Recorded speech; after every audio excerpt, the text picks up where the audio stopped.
Let us now pray together the Sunday congregational prayer. The words will be shown on the screen. We offer our salutations to the all-loving being who endows all beings with consciousness. We meditate on the Lord, who is the origin of the universe. Lord, thou abidest in all. Thou art all. Thou assumest all forms. Thou art the origin and goal of all. Thou art the self of all. Thou art existence, knowledge, and bliss. Salutations unto thee. May the world be peaceful. May the wicked become gentle. May all creatures think of mutual welfare. May their minds be occupied with what is spiritual and abiding. May our hearts be immersed in selfless love for the Lord. Peace, peace, peace be unto all.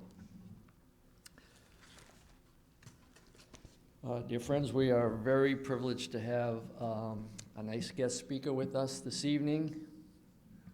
She's a senior nun with the Ramakrishna order, currently posted to Ridgely Manor Vivekananda Retreat, where she serves in many capacities: administrative, organizational, teaching, educational, spiritual programs, and all of the other duties required to keep the center operational and available for the devotees and visitors. I know from the programs that have been going on Friday night and yesterday's guided meditation, you're in for a very special program tonight. She's also a very accomplished Sanskrit chant. I think I could listen to a whole talk of Sanskrit, even though I may only understand one or two phrases, just because her melodic delivery and the timing is absolutely delightful. So perhaps she'll treat us to a chant tonight as well. Not putting you on the spot or anything, but okay. She's a past speaker here and actually a well-known personality as well. Her chosen subject for this evening is Ramakrishna, right here, right now. But I'm a little bit confused because he's also right there right now. So perhaps she'll explain that to us as the talk unfolds. Please welcome to the podium Pravrajika Gitaprana.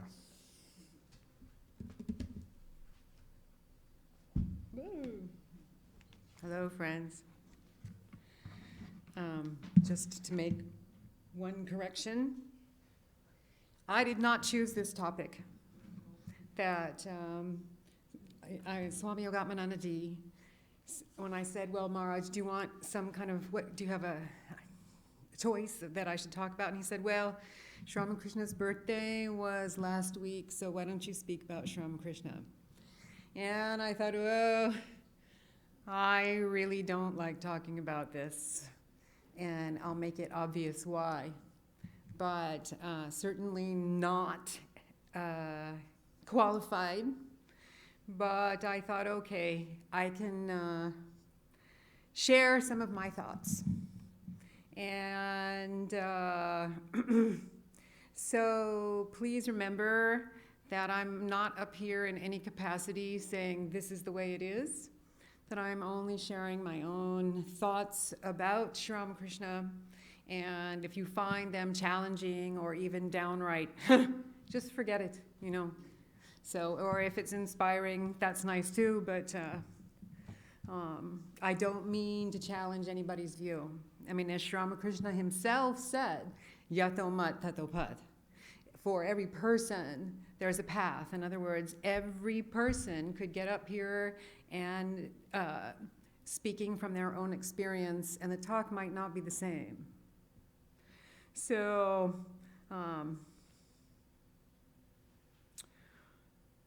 one thing that some of you know is that my mother and all her brothers and sisters were associated with Swami Ashokananda, who is the Swami in charge of the San Francisco Center for a very, very long time and is quite famous for being a very, very good speaker of Vedanta. And but my mother and my father was Russian Orthodox Christian, and they agreed to disagree about religion, and agreed that they would not try to influence their kids in any way. So, but my father died when I was 12 or 13, 12. And so my mother automatically fell back onto the spiritual tradition that she knew. And so she put up a photo of Sri Ramakrishna. And I saw it and said, "Who is that man?" And now, maybe 50 years later, I know that every single word in that sentence is inappropriate. That "who is that man" doesn't really apply to Sri Ramakrishna. And in certain ways it does. So, and I've spent that long trying to answer that question, who is that man? So, and I don't have an answer, because answers will always take you a little bit further. And, but I will talk a little bit about some of the things that I think. I will say that when my father passed away, I inserted Sri Ramakrishna and Swami Vivekananda in his place. And so if I ever wanted to have some kind of guidance for life, I would always look and see, well, what did they say? And Sri Ramakrishna, of course, someone said about him, and you may know about him, that he was, I read somewhere, Sri Ramakrishna never cared for any kind of bread-winning education. And I thought, this is the right thing. And so kind of when I was in high school, I was the trial to some of my teachers, because I was quite vocal about, well, what is this all for anyway, just to train us? It all seemed so meaningless, so much so that if you know the book Catcher in the Rye, my high school teachers called me the female Holden Caulfield. So, and I like to attribute that to Sri Ramakrishna. And although later on I did have to get serious. The historical facts and figures about Sri Ramakrishna from my own self don't interest me much. You know, there's people who are absolutely expert at every day that they know Sri Ramakrishna had, and they could say it happened at this time, in this room, in this place, in this. And actually, Gitaprana, the other sister that is at Ridgely, is one of those. So I always ask her, well, Sri Ramakrishna, when did? Yeah, so me, I am much more interested in what he taught and how it applies in people's daily life. So if you are interested in the facts and figures, there are so many wonderful books put out about his life. And inside the Ramakrishna Mission, Swami Chaitananda has made many, many, many things accessible. And he himself probably is one of those people who could tell you every minute that Sri Ramakrishna spent. Outside of the Ramakrishna Mission, there's also many books written. And Richard Schiffman and Lex Hickson wrote a book. Some of them are more the spirit of Sri Ramakrishna rather than the actual life of Sri Ramakrishna. And recently, some friends of mine who were horrified told me that a very well-known writer, current writer, whose name is Nicola Barker, has written a book about Sri Ramakrishna in her own unique style called The Cauliflower. And my friends were like, how could she do this? But so I had to read it, and I actually kind of liked it. So there was nothing to be offensive about. So if you want to know about his life, any one of those books is wonderful. Also, I do not care about some of the problematics of reading about Sri Ramakrishna. And I'm specifically referring to the unfortunate translation of Kamini Kanchana into Women and Gold. And I understand why it is that I've seen some women who saw that slam the gospel of Sri Ramakrishna shut and say, you know, forget this. And if you've been around any length of time, you know that the term in literary Bengali, Kamini Kanchana, which also in Sanskrit, doesn't necessarily mean women and gold. It doesn't. It's what would you call, a metaphor?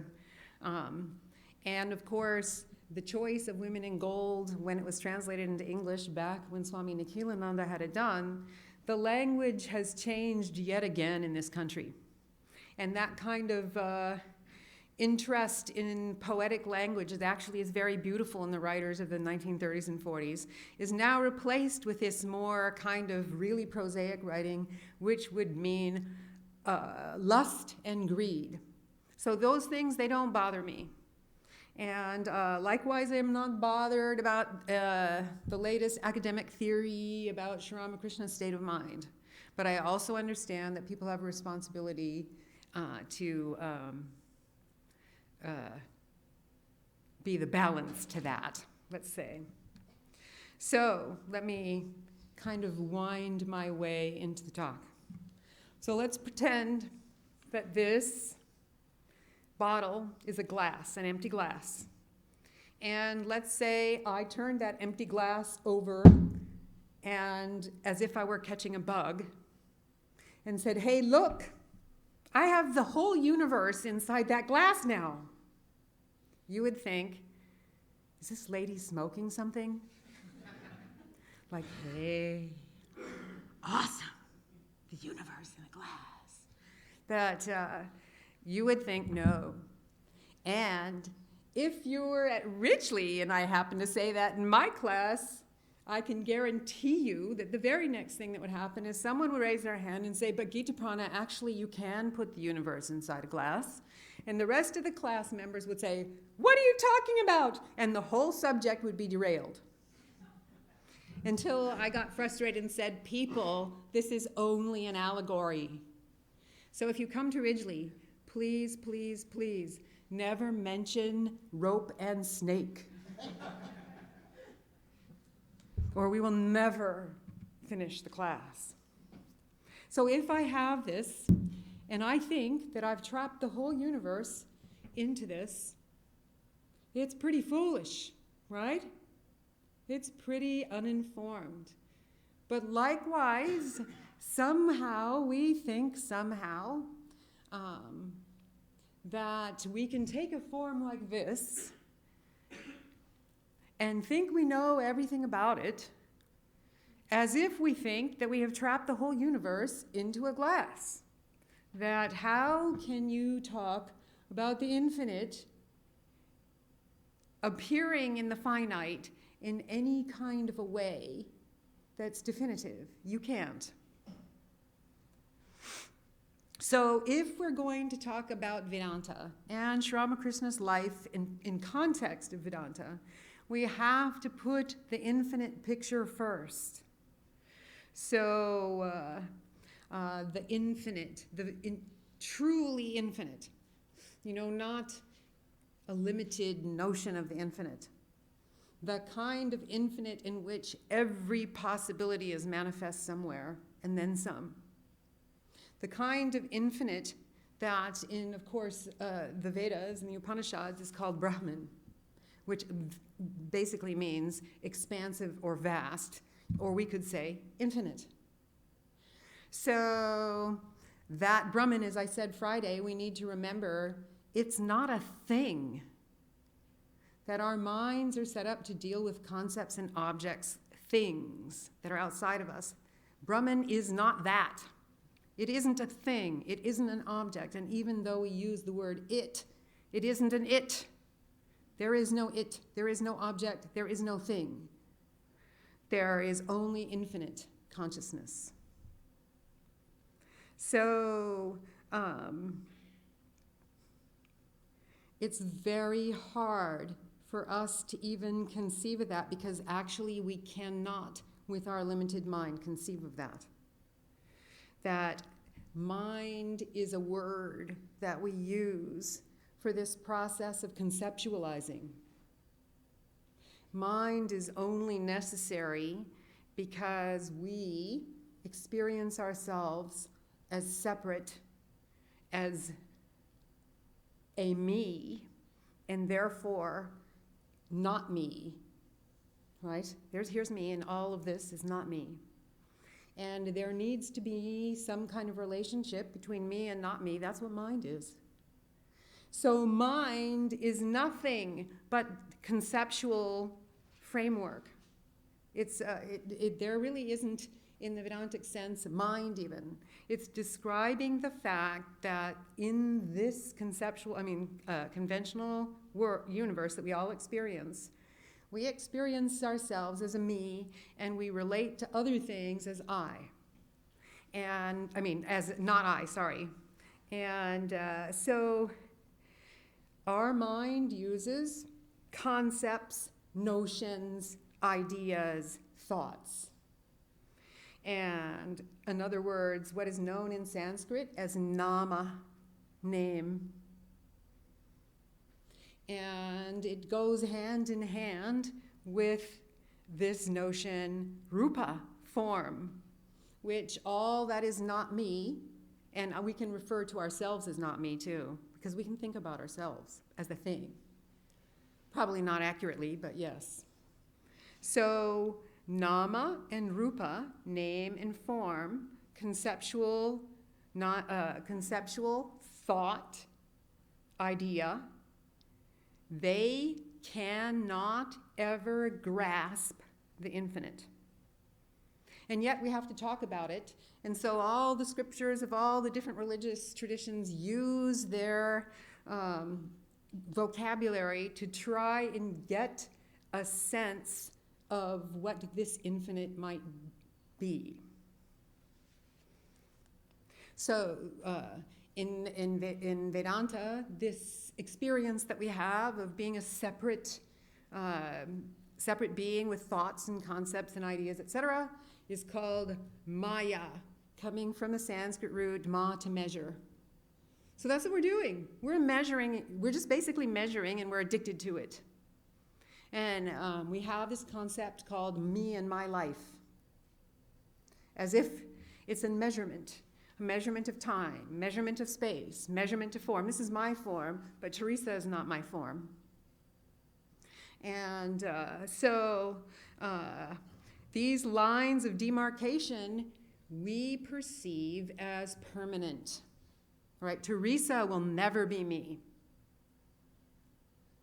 And she will permanently, there's a permanent person there. Of course, we could analyze it from the standpoint of science, where we know that's not even true. That atoms and nano are bouncing in and out of different universes in between all of us continuously, and we have the appearance that we are stable. And we know that is not true. Science knows that is not true, but it appears to us that it's true, right? That I don't know that maybe the atoms that were in this body aren't in some other universe in another nanosecond. To me, it looks like, oh yeah, there they are, me. So, they seem so real, right?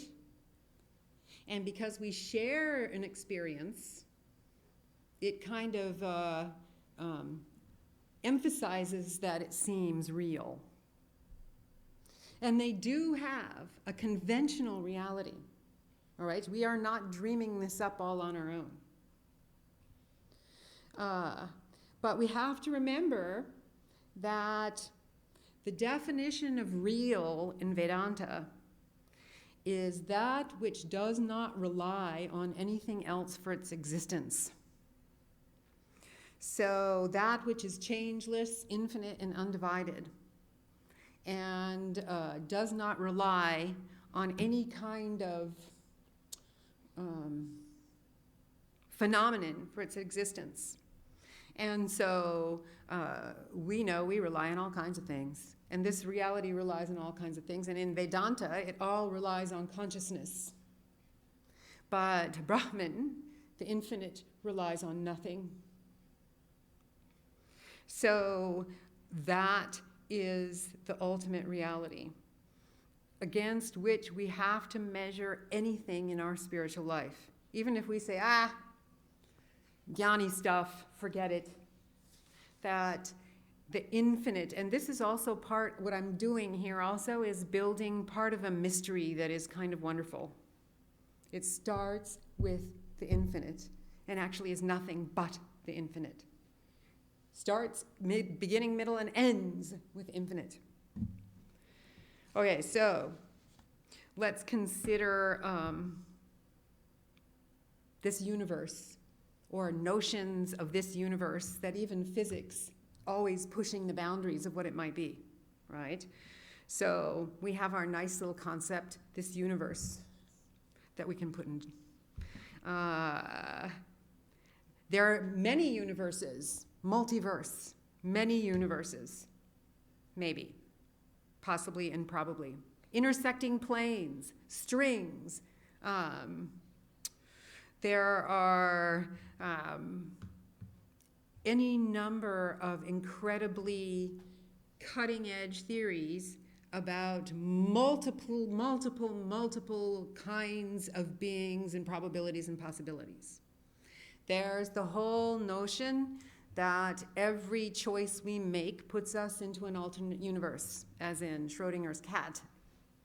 That every thought we have, what we were talking about Friday night, Swami Vivekananda reminding that every thought that we have plays into the vast infinite universe, and as if joins with other thoughts and creates a bandwidth, and that we can tune into any bandwidth we want, but we usually habitually tune into the one that we know.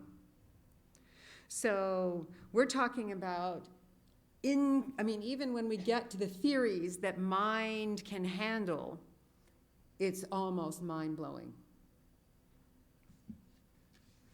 So what hubris makes us think that we are the only ones here? Or that the living beings that we can see have been given to us the earth has been given to to men for their dominion, as their dominion. I mean, please, we can't even take care of ourselves, let alone anything else. What makes us think that the multiverse is limited to the beings that we humans can see on the wavelength we are tuned to? That's horrible English, but you know what I mean.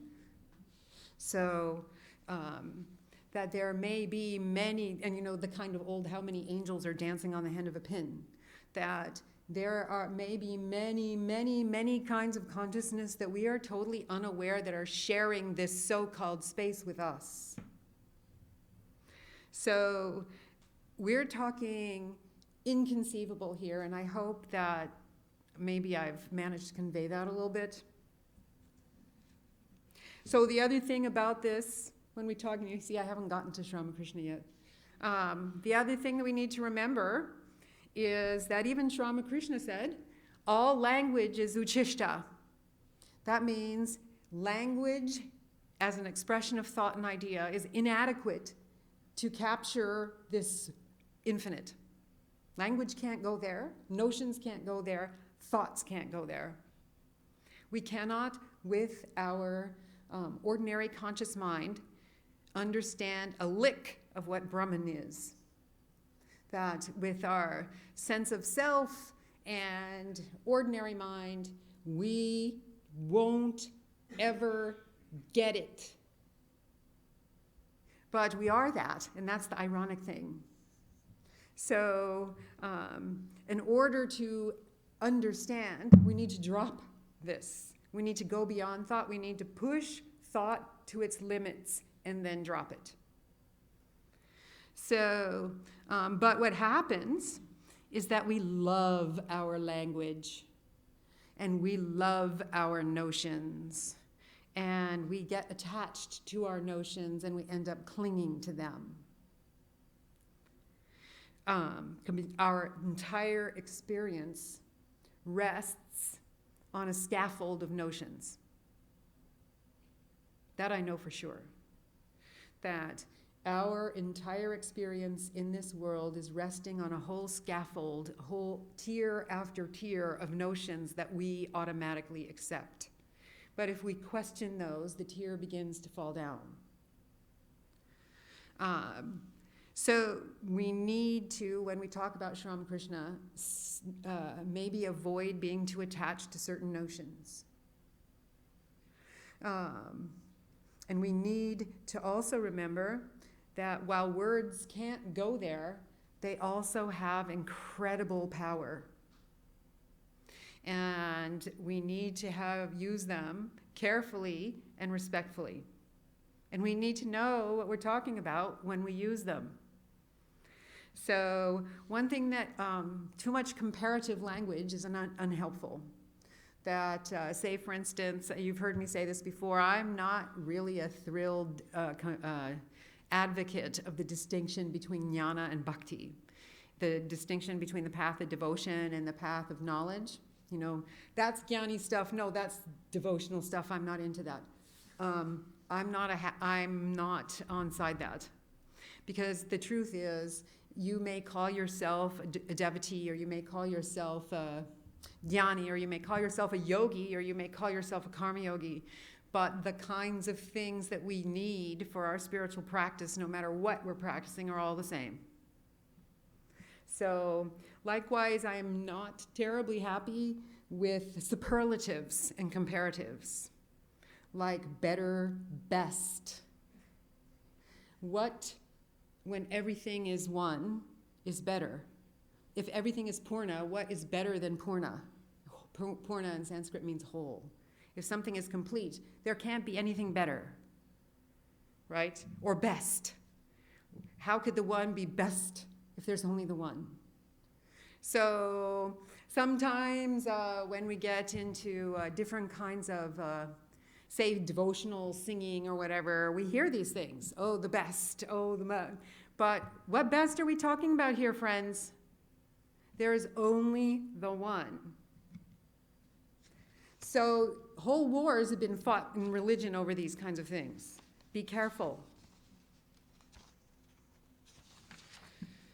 So, and we have to be very careful, and I think I said this Friday too, not that we ourselves, each one of us, when we use this language and when we do use concepts, because we have to, that we are not glibly repeating something that we heard without really understanding it.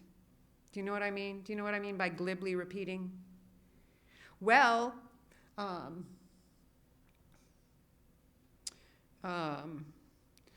of like 2 + 2 is 4. Sri Ramakrishna is the avatar. 4 + 4 is 8. The Bhagavad Gita says 8 + 8 is 16. When Dharma declines, we repeat those kinds of things. You know what I mean? We need to think about them. We need to, each one of us, practice Shravana, Manana, and Nididhyasana. In other words, hear them and think, okay, what does this mean to me? What is my understanding? And if a complete stranger asked me tomorrow, what do I mean? I would be able to put it into my own words and my own experience. Not just quote what the Bhagavad Gita says, what Swami Tapasyananda Ji, one of the vice presidents of the Ramakrishna Mission a while ago, would say, repeating things like a parrot. That we need to think about the concepts we do use and make them our own. And if somebody says something, if Gitaprana says something and we don't like it, drop it. It has to be something that we can relate to. Otherwise, it's just like 2 + 2 is 4. 4 + 4 is 8. That glibly we have heard when Dharma declines and whatever, then I embody myself forth. Okay, what does that mean, friends? How does that mean? What does it mean to you? That not what Shankaracharya said or what some Swami said or blah, blah, blah, but what does it actually mean to me? So we think about it from every angle, and then we kind of contemplate it so that it becomes part of our thinking. So, however, and you know what happens then, is as we have it kind of tucked in the back of our mind, our understanding of it expands as we move forward in our spiritual life. And we don't even really need to work at it. But we do need to work at not becoming too attached to the language that we use. And if there is one term that is used more glibly than all the others as to become absolutely meaningless, it is the word avatar. That, there's avatars everywhere now, and everybody has an avatar on their, block. And, it's got and even in traditions, people are saying, oh, yeah, so-and-so is the avatar, and my avatar is better than your avatar, and blah, blah, blah. But we don't know what we're talking about. And we may not even have a concept of what it is. And truly, I believe that only one who has experienced Brahman will even have a clue what avatar is, and the rest of us have to have a working definition. And so some humility has to go in here, because we cannot understand the mystery of the infinite becoming deliberately finite, or appearing to become. So in English, of course, the word avatar is usually translated as incarnation, which produces even more, misunderstanding. Because it doesn't exactly mean the same thing. It does and it doesn't. I mean, just on the surface. And we cannot forget that even the notion avatar is just that. It's a notion. It's something uchishta, the word, the concept. And it may explain or describe, but it will never go there. And if you don't get anything out of this talk, but this is that please, please, please, the divine lies beyond all certainty. And we must push our spiritual life into areas of uncertainty and unknowing, or we will not be able to expand our understanding. So, literally, ava plus tri. Tri in Sanskrit is the root that means to carry. So an ava could mean across, and it could mean to turn back. And so ava, the tri, to carry, there's an English word that is cognate with that, star, to shine forth, to carry. Tara, the goddess, the one that will carry one across the ocean of existence. That's usually the definition that we're starting to go for. So what are they talking about? Carry. What are they talking about? Crossover. What is there to cross over? This avidya, this unknowing, this maya that makes us forget that we are that. So it's a concept, this avatar, this word avatar, that comes from the Vaishnava tradition, which usually, metaphysically, is a tradition of dualism, that there's God and God's creation. And so in that, the word, the notion avatara will have a specific meaning to a certain extent. But what about from the perspective of Vedanta or Tantra or Kashmir Shaivism, all of which have Advaitic non-dual traditions? Who is there to carry whom over what? Where have we gone? We have not moved from our position as that, as Brahman, as the divine. It's the Maya, which does not actually exist per se, that is caused if it did cause, all this. So, that oneness which we are is always present and is at the basis even of our notions, of our very ability to perceive ourselves and everything else. That oneness is the base. It is always there. It is never not present anywhere. So The oneness is always shining through. And Swami Vivekananda was very, very clear on this. The oneness is always shining through in everything we do, but we are mistaking it for something else. So he was saying, in a lecture of his, he would say, I see this table, but first I see Brahman, and then I see the table.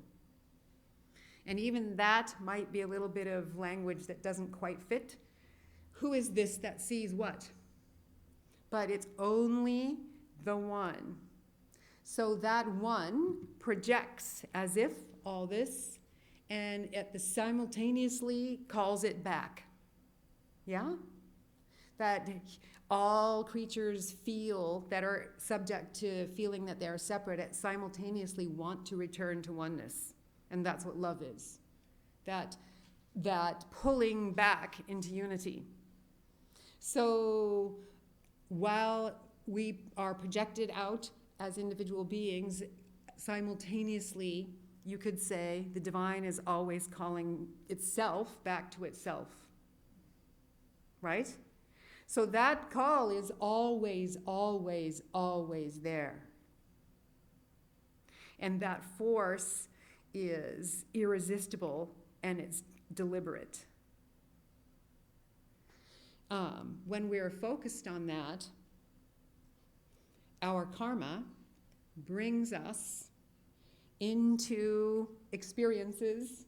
In India, we might say lokas, planes of experience, where, in a way, that force that we will never, ever, ever be able to explain takes a tangible form. Looks like us. Becomes like us. And our karmic experience as separate beings bring us into this orbit, you could say. But it's not into a particular orbit. But perhaps if our karma was different, we would be in a different orbit with a different, you know what I mean? That our orbit has brought us into the neighborhood of Sri Ramakrishna, let's just say. And but we should be careful that there possibly and probably are lokas and experiences where the calling back of the divine to itself is so faint that beings cannot perceive it. And we might even call those hell realms. Or the calling back of the divine to the divine is so close that beings perceive it all the time, and yet there's still a little bit of separation. We might call those heaven realms or pure lands, or whatever humans might cook up to call these things. But in other words, what I'm saying is, in some inexplicable way, in the world that we experience, deliberately, the divine, who it is never, ever limited by karmic cause and effect, can and does choose to appear in a way that we can relate to. And as Swami Vivekananda said, you know, for fish, there'll be a fish avatar, and for tigers, there'll be a tiger. In other words, the calling back of the divine to itself is always there, but we have come into this experience in such a way that the divine is said to take a physical form deliberately. So, and more than one religious tradition, as we know, has this notion.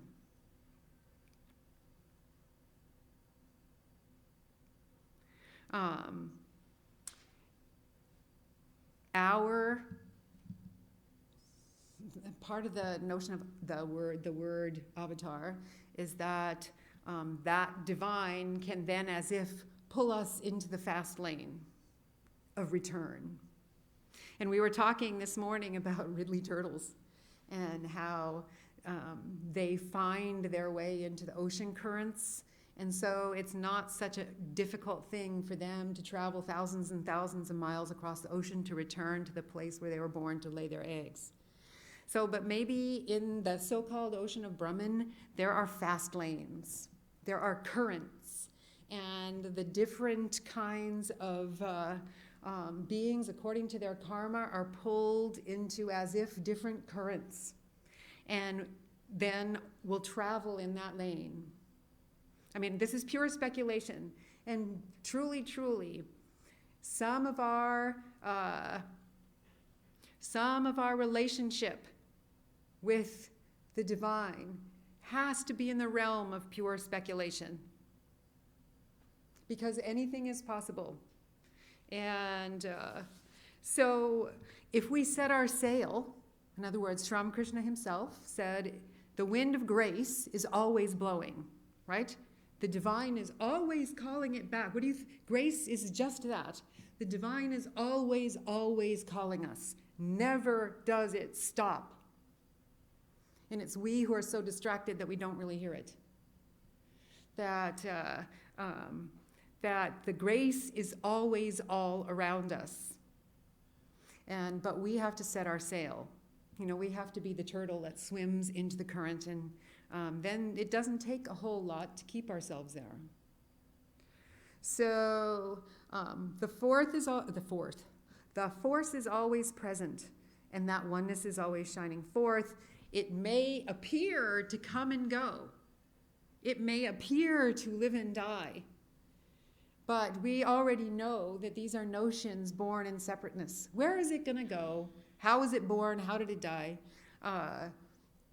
This is the mystery. And I truly feel I love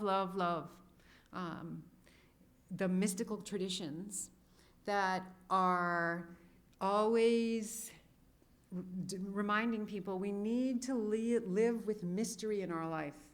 We cannot explain everything as much as we try. There's always has to be a level where we do not know. And we stand in wonder and awe at that. And open our mind, and that is where the grace will flow in. If our mind is too closed, if we say, okay, that form, that man, living that time, and oh my God, I'm so sorry that my karma is such that I was not born in the lifetime of Sri Ramakrishna, we are fooling ourselves. That, okay, yes, in the conventional world, there was a historical person whose name was etc. and happened that way. But to limit the infinite to just that is a horrible mistake. And that's why I said, why I chose the title, Sri Ramakrishna right here, right now. That grace, that Sri Ramakrishna, that infinite, that divine, calling themselves itself back to itself, is always present in every minute. And so, folks, if you know the story about Kalpataru Day, that is celebrated on January 1, in the life of the historical Sri Ramakrishna, when he was dying of cancer, he was not able to meet his devotees, but on that particular day, it was a holiday, and a bunch of devotees came to see him, and he miraculously got up off his bed and began to bless the devotees there, and many of them were blessed with different states of consciousness that depending on that person. In other words, he fulfilled the wishes as it was quite chaotic, as I was given to understand. And interestingly enough, none of the direct disciples were present.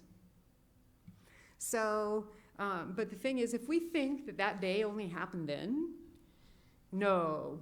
Every single day is Kalpataru Day. And so please do not close your mind to that fact. That if I believe, that happened January 1, 18, whatever, 80, whatever, or 90, whatever. I'm not good with dates. I'm closing my mind off to the grace that is flowing all around me.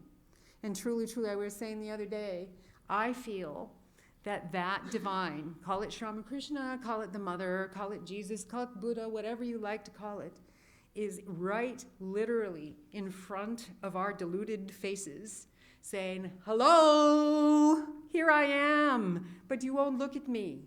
You're too busy looking out in the world to find some kind of happiness, or looking at some particular form thinking it has to be exactly this way. It has to be exactly my puja and my happy little bhajans and my happy this. When Sri Ramakrishna is standing there saying, I am manifest in every moment of your life. As he himself said, God is nearer and dearer to us than our very own breath. And believe me, if he said something, I think about it. We need to make sure that if we call ourselves, and this goes for any notion of the divine, right? Not just, Sri Ramakrishna is my subject, but I'm talking about any notion, whatever our notion of the divine is. If we think, and I'm going to use Sri Ramakrishna, if he's not a form that lived 100 years ago, maybe he's a deity somewhere that we need to have worship to so he'll be pleased. That also is rather a little bit limiting, right?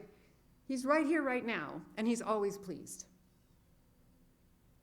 That there is nothing but Ananda, Sat Chit Ananda. There is nothing but love. There is nothing but bliss. The divine, to put it into human concepts, the divine takes a human form because of love. Because it is love incarnate. It is that oneness pulling back itself to itself, as if. This is the antidote. It has its own antidote to Maya. That love, when we say we love something, we want to be close to it. We want to join with it. We want to become one with it. This is the ultimate. All love is just a shadow of that. So we can't write off human love because that's a shadow of this oneness. So a form appears in order to do what? To be worshipped, do you think? Do you think the one needs to worship itself? Do you think the one is anyway angry and needs to be appeased, or incomplete and need to be completed? That the one will come into whatever our experience is for what? To inspire us, to give us a boost, to show us that indeed we're looking for unity in the wrong place. And so we turn to those wise ones, divine ones, and they give teachings which we can see they roll across the centuries and even the eons and are still with us today. That you and I probably, it'll be 50 years and we're forgotten. But no matter what we do, but they continue. The teaching continues. Thousands of years it goes on. The power of that continues. So, and we have, in this experience of ours, hooked into it in a certain way because we're sitting here. So, as Sri Ramakrishna says, in order to put ourselves into that stream, we need each one of us in our own unique way to create a personal relationship with that divine.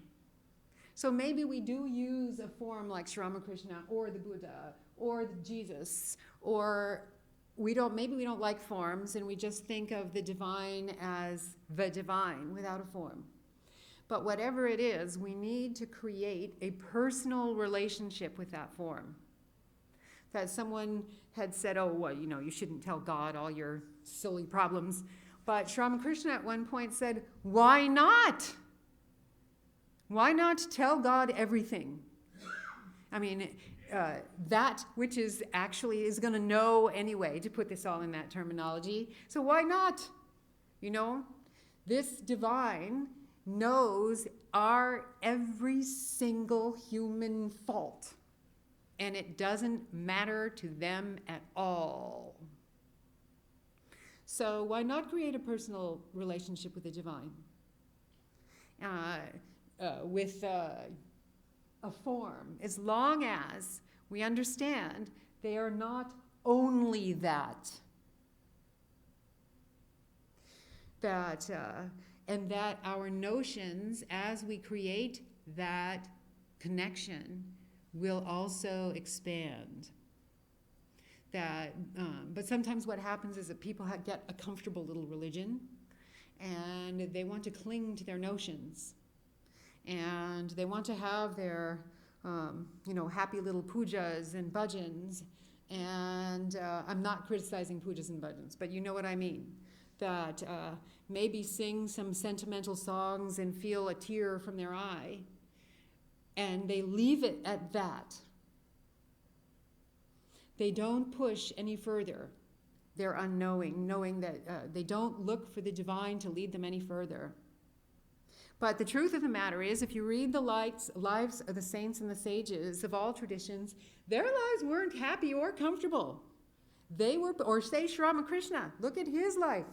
He pushed the boundaries so as to be unbelievable. His life was not a happy, comfortable little life. And as you know, if you read the lives of these great spiritual personalities, often they were surrounded by people who hated their guts and thought they were totally crazy. So they weren't doing the socially acceptable thing all the time. Now, Sri Ramakrishna was always scandalizing the temple priests with his behavior. He would put the food offering meant for Kali into his own mouth, or he'd share the food with the cats, or he would do all kinds of things that in the Hindu tradition are unthinkable. And Jesus, the story of Jesus, that he was challenging the going tradition at every step. So,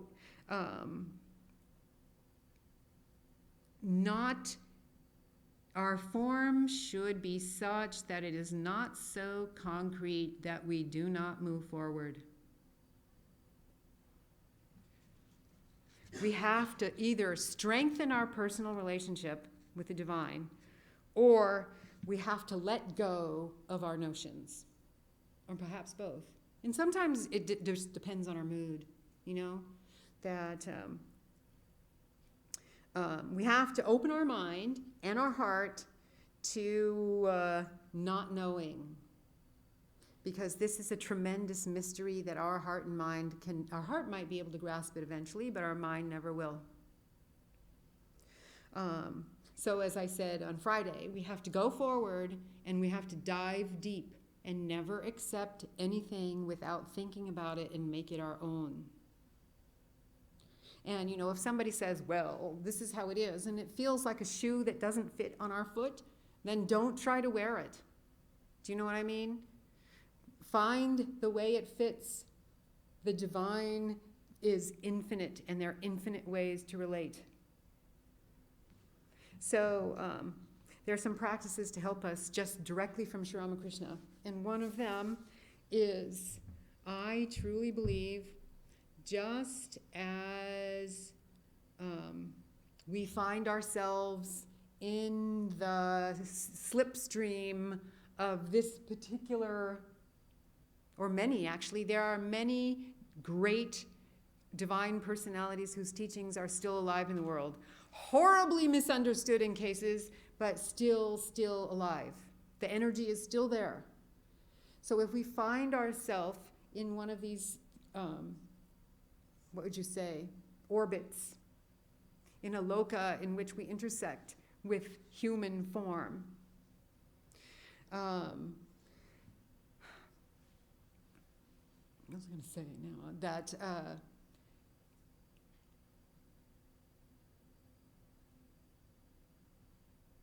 we need to remember that their teachings, even though they happened 1,000 years ago, 100 years ago, 5,000 years ago, whatever, in some other yuga, because they're here now and we experience them, they are meant exactly for us. Right? It's not that we randomly picked up a book and, Sri Ramakrishna, blah, blah, blah, or Sri Krishna, or Jesus, or the Dhammapada,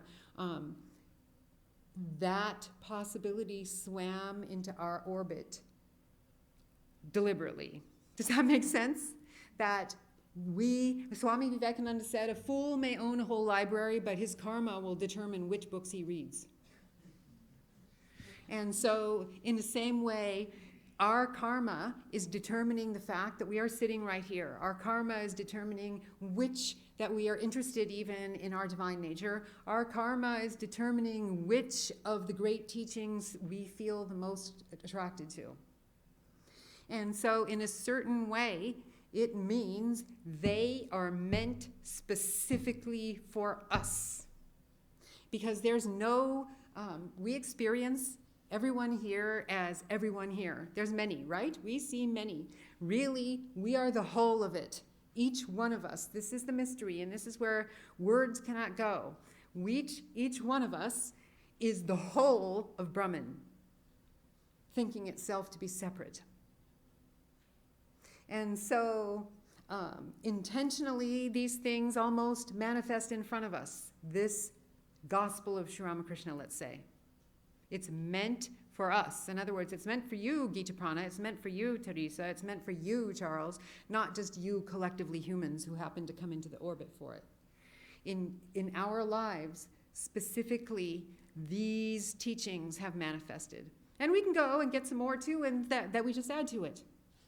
So then we should read a holy book, like say, we could say the Gospel of Sri Ramakrishna, because we're talking about Sri Ramakrishna, as if it is spoken directly to us, and not to say M or anybody else that was in the room. That it is meant for us, me personally, to hear. Whether it's the Sermon on the Mount, or the verses of the Dhammapada, or the Gospel of Sri Ramakrishna, or any of the Bhagavad Gita, Tao Te Ching, any of them. If they came into our orbit and we feel attracted, they are meant for us specifically. And then, of course, in the Gospel of Sri Ramakrishna, it starts in a simple, the whole relationship between Sri Ramakrishna and M, who is the compiler of the Gospel, who wrote down all the stories that he experienced, all the words of Sri Ramakrishna. It starts in a certain way. Do you know what it is? Can you remember what is the first serious conversation between Sri Ramakrishna and M? Come on, people, you know this. When M goes to see Sri Ramakrishna for the very first time. Yeah, but what was the subject that they were talking about? Sri Ramakrishna says to M, so, do you believe in God with form or God without form? Right? And M says, kind of unthinkingly, glibly, and a little bit arrogantly, he believes in the formless. And because conveying to Sri Ramakrishna that that's what real people believe in, and everybody else is superstitious. He didn't say it that way, and Sri Ramakrishna says to him, that's very good that you believe in the formless, but never for one moment believe that the form is untrue. Right? And M says, well, surely those people, surely God doesn't reside in the images, in the this and that. And Sri Ramakrishna says, that's the one problem with you Calcutta people. You go around teaching when, et cetera, and he really takes him to task. And he says, suppose they are worshiping, suppose you are right, which that do you not think that the infinite, the Lord of the universe, knows that they are being worshipped through rocks and stones? Etc.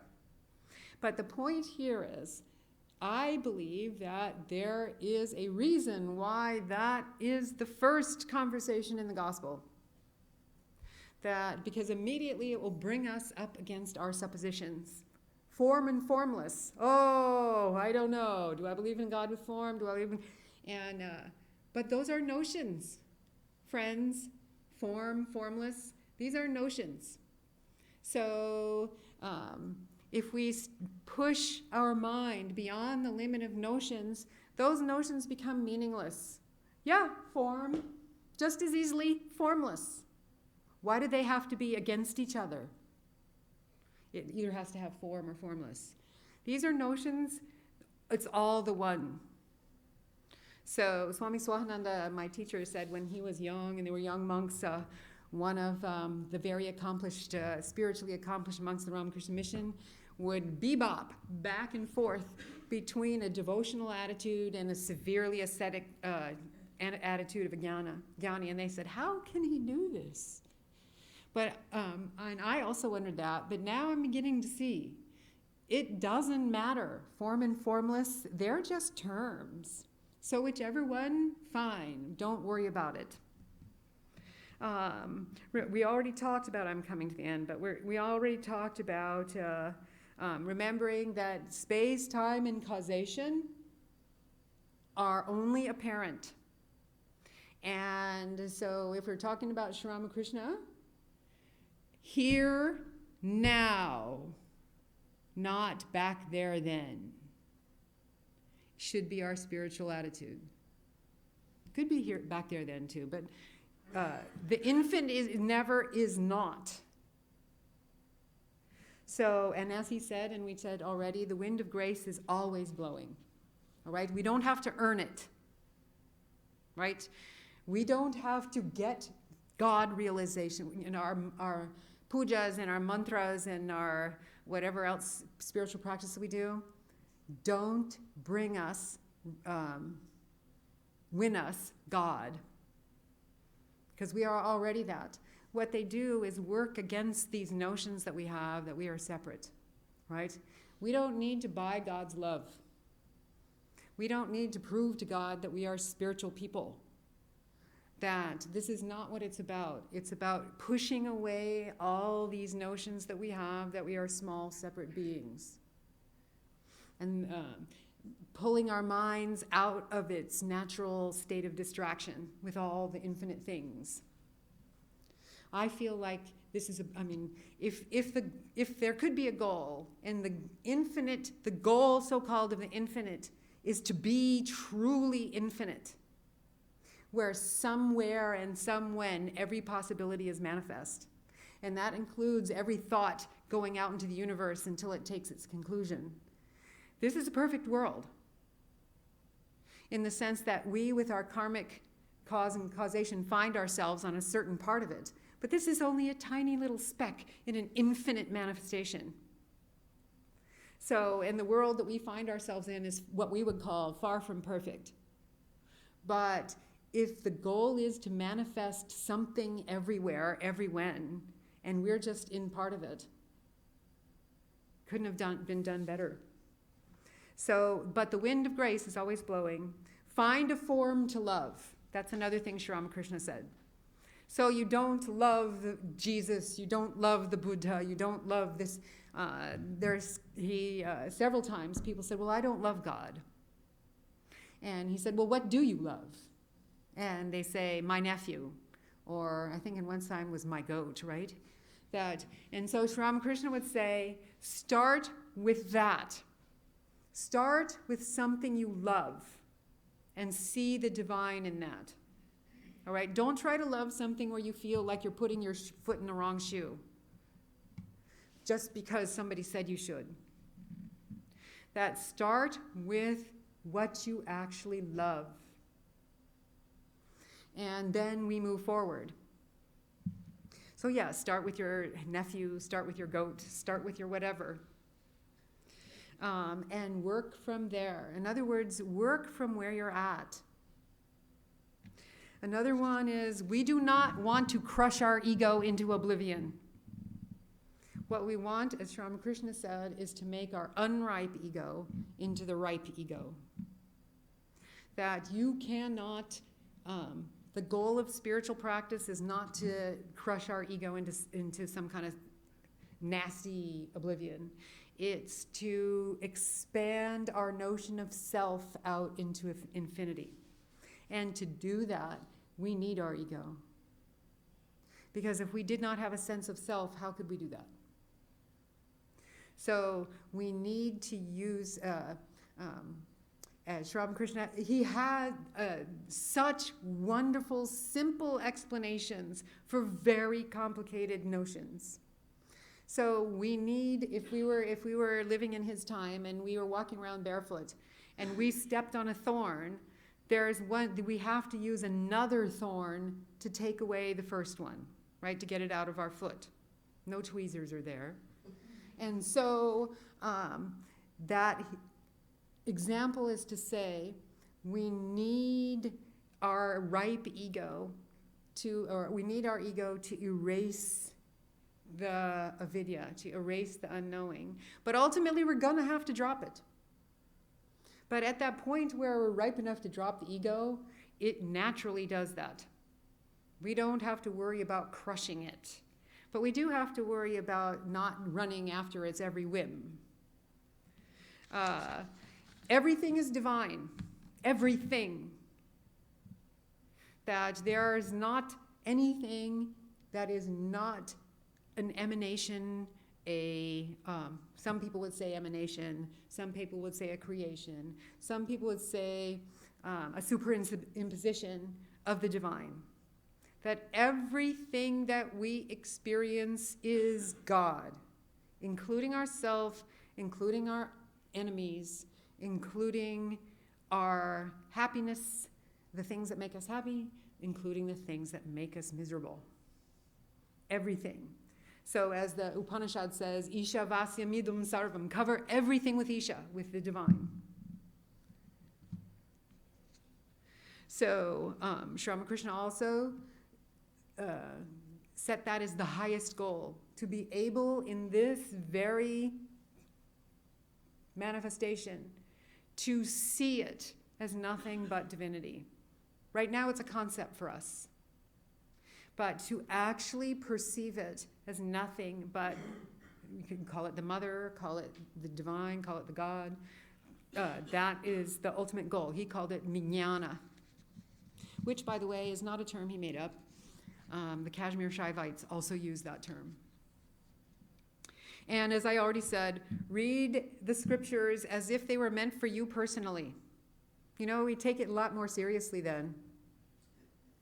That as if, read the Bhagavad Gita as if Krishna is actually talking to you. Oh, why yield to this unmanliness? Get up. That then we take it much more personally and think about it. So I ran out of time, and maybe we have a time for maybe a couple questions if you have. Yeah, over there. I have more of a statement than a question. There used to be a gentleman who used to come in over these before he passed away. His name is George Parker. And one day George said to me, I have some tapes for you. I'm going to leave them to you. And he gave me the tapes. It was by a guru in India who had been a banker for like 60 years and decided to become a guru, and he had a big following. His name is Ramakrishna. Mm-hmm. In the first tape, the first sentence in the first tape, he simply said that all the concepts that we have, we're parodying what we've been taught. And the reality of what the infinite is, the finite mind cannot perceive of it. So let that go and just be. And if you read in the Tao Te Ching, Lao Tzu told Confucius, no coming, no going, just being. And so I've been coming to Vedanta for over 45 years, and I entertain myself with the intellectual pursuit of the non-dualistic aspects. And I find it very insightful, Bhakti, Kama, Jnana, Raja, Upanishads, Ramayana, all this stuff. My intellect really gravitates to it. But when I leave here, usually, I think to myself, what did you get out of it? And I go right back to what Ramesh Belzakar said. Mm-hmm. We are free, we are perfect, we are one, we are whole, we are complete. All the aspirations that we give off via our ego and our intellect only block us from the reality of just being. Mm-hmm. Yeah. I just like to share that. Yeah, exactly. That if we can install an app in our head that reminds us that all notions can't go there, and that truly we're building a world on notions, then we can begin to not take them so seriously. Is there one more, maybe? Anybody? If not, what was I supposed to say? Chet will give his announcements, and I'll be there at least a little bit at the soup if you have any questions. Thank you.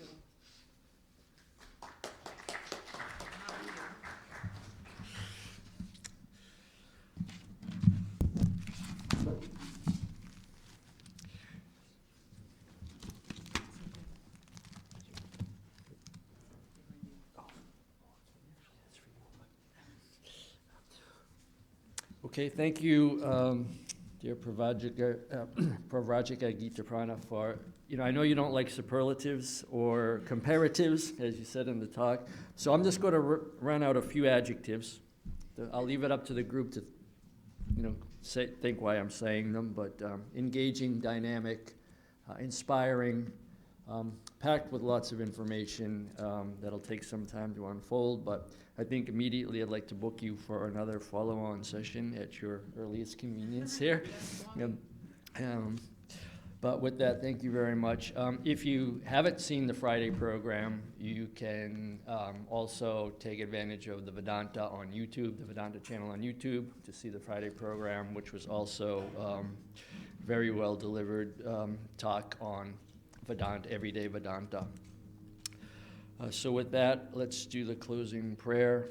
May the divine, who is Father in heaven of the Christians, Holy One of the Jewish faith, Allah of the Muslims, Buddha of the Buddhists, Tao of the Taoists, Great Spirit of the Native Americans, Ahura Mazda of the Zoroastrians, and Brahman of the Hindus, lead us from the unreal to the real, from darkness to light, from death to immortality. May the all-loving being manifest himself unto us and grant us abiding understanding and all-consuming divine love. Peace, peace, peace be unto all. The announcements for the week. Swami Yogatmananda is in Dallas right now. He'll be back on Monday afternoon or Tuesday. The Tuesday and Friday classes will go on as usual. Saturday, March 3rd is a day-long meditation, which starts at 8 a.m. and goes on. The doors lock after a while, so once you leave, you can't come back, but the program goes from 11 a.m. to 8 p.m. On Sunday, March 4th is the monthly children's program meeting, which starts at 4 p.m. There's an upcoming spiritual retreat at the end of April, April 28th, which is a Saturday. That's also a full-day program. That's Swami Savapriyananda of the Vedanta Society of New York, and his topic is Vedantic meditation. You can get early registration discount for $20 by April 18th. Otherwise, it goes up a full 50% to $30. Next Sunday, the talk will be given by Swami Yogatmananda on spiritual alchemy. So with that, we will have our arati, and then you can meet Pravrajika Gitaprana in the corner as our usual tradition. And soup supper following and meditation following that. Yes.